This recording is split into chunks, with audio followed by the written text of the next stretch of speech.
here are a few of my favorite historical draggings. So in 1930, educator and activist Nannie Helen Burroughs told her audience that Black advancement was being blocked not just by white supremacy, but by parasites, leeches, and Uncle Toms inside the race. Miss Burroughs had no patience with the Black upper class in DC because they thought of themselves as superior to the other masses. She told Black America to purge every leader that sold out the race for their personal gain. She told them to stop apologizing for not being white, to take pride in their race, and also to show gratitude to Black women. Up next is the story of Fannie Barrier Williams versus, you guessed it, a Karen. So she became one of the most visible Black women at the 1893 World's Fair. White leadership of the Chicago Women's Club nominated her for membership. White membership expected an easy approval process, like she's one of the good ones, she's got everything, she's great.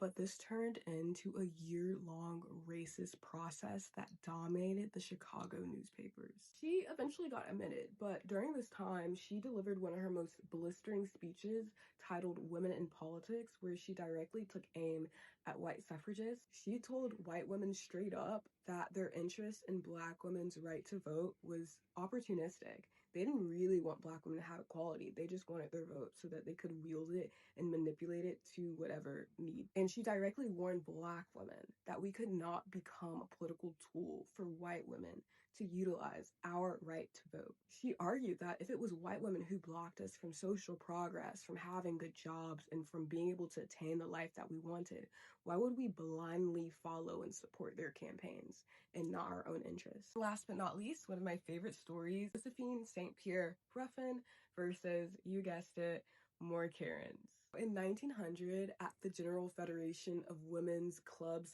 Conference, that was a mouthful, she attended as a member of 3 organizations, one of which was Black, and that was the Women's Era Club. The people in charge of this conference found out she was with the Black organization. They said, oh, you can't represent them, just represent the white ones that you're here for. And she denied it. She declined. She was like, why would I do that? She made this big scene, and rightfully so. We're not even gonna call it a scene. She rightfully protested and said, oh, I'm leaving. And she walked out, and they called it the Ruffin incident. Again, I argue it's literally in our genetic makeup to argue people down with class and gather them.